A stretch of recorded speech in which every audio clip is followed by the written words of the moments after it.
Ready or not? Is it worth a buy? Let's read the words of the developer.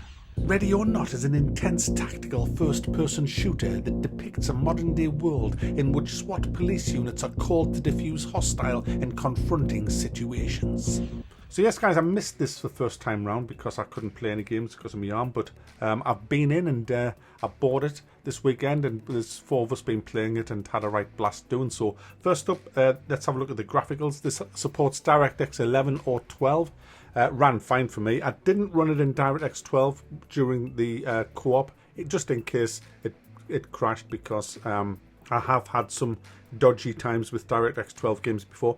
So most of the footage is DirectX 11, but when I'm talking about the single player side of things, that's all in DirectX 12, and I didn't have any crashes and it ran great in that as well.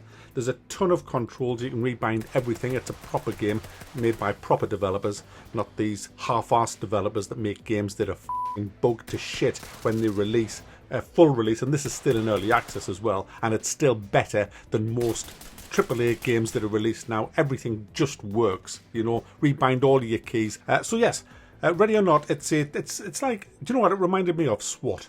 I mean, I've played Rainbow Six. I didn't really like Rainbow Six that much. I much preferred the old SWAT games. I much preferred Rainbow Six Vegas 2. I loved that one, and I kind of, you know, got into this and thought, yeah, it'll be a bit like that, you know, but nothing prepared me for the brutality of this game, guys. The enemy, the terrorists, the hostage takers, whatever you want to call them, are just deadly in this. They'll just have your eyes. If you are not on your A game, you're going to die. It's as simple as that. Now, because it's in early access, it isn't finished yet. There's about 5 or 6 missions that you can play, but you can. These are just like maps, if you like. They're not missions. That's probably not true what I said. There's 5 or 6 maps that you can play, and when you choose a map, there are multiple missions on that map that you can choose. So you do get a good splattering of things to do. Bomb disposal, hostage rescue. I love the one in the hotel where there's just a shooter on the loose just killing people. There's stuff like that. We'll talk about single player first. So this is all DirectX 12 footage you're going to look at now. You get to control your squad. You can rebind all your keys to command your squad to breach doors, use flashbangs, breach it with shotgun. There's loads of different equipment you can get to take a door down, or you can just kick it down the old fashioned with your steelies on. You know, there's different ways of doing so. You can split up. You can view cameras of your squad so you can see what they're actually seeing through their eyes.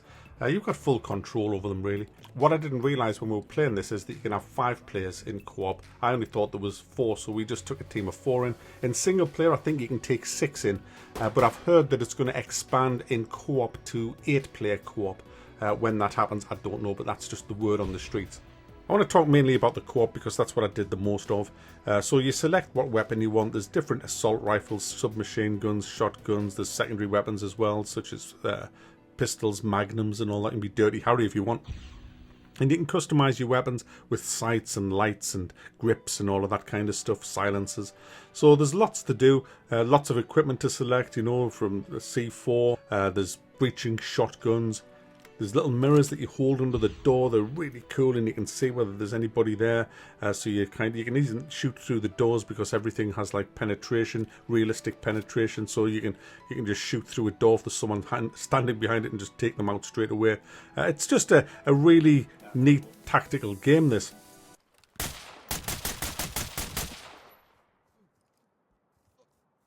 Yeah, you got him.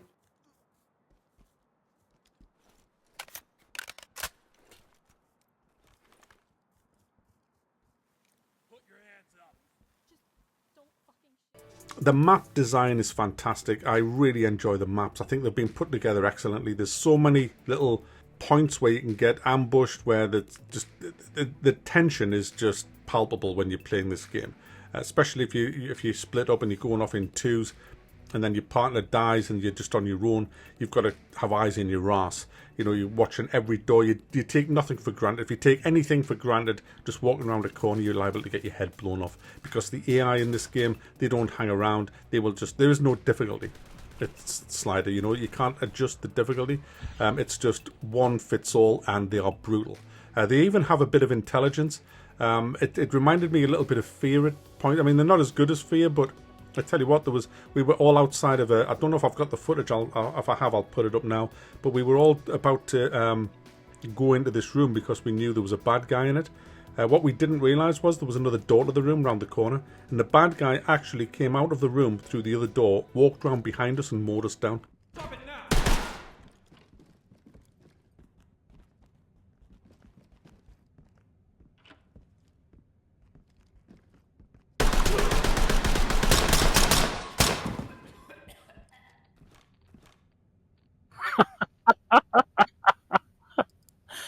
Hey, AI in the game. Went around the door in the back.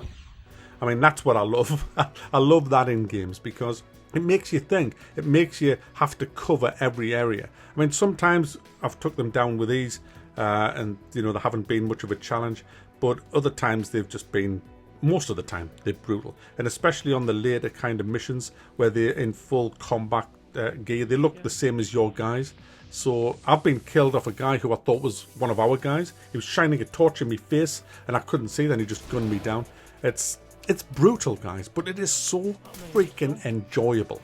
I mean, we had a blast. I only had to stop playing because my arm was hurting. I was gripping the mouse so tight with the tension and hitting the buttons. I had me gun in semi-automatic, so I was tap, tap, tap on the mouse buttons instead of just holding it down because the recoil goes a bit crazy on the assault rifle. And it was just affecting me elbow after a while. I'm still not better yet, so you know I can't do the endurance gaming yet. But we played it for a good few hours and had a really good time. If you're dead, you're dead in this game. There's no rezzing or anything like that. It's just like realistic. If you die, you die, and that's that. You get scored at the end. There's no progression, as in, you know, unlocking new weapons. You get everything from the off. You get every mission unlocked from the off, which is great because, you know, you've got a game with a decent amount of missions. Well, it needs a lot more missions. You've got loads of different equipment and weapons, and you've got access to whatever you want, as it would be if you were in the SWAT or a SEAL team or you know, SCS or whatever it is. So I highly recommend this game. It's an absolute blast. I've enjoyed myself playing it, and it's a game that I'll probably be streaming a little bit of because it is so much fun, and it's hard as well, so it gives you a nice bit of a challenge when you're playing it to try and get everybody out to do all the objectives and get a decent score. So there you go, guys. Ready or Not is definitely worth a buy, and it's still not finished yet.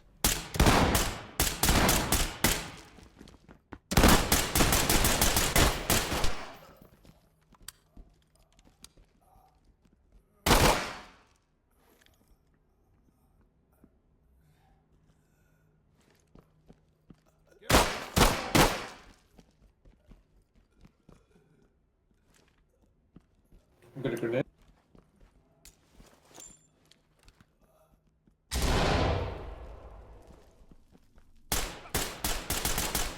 Police, hands up! Hands up! Get down, I want to see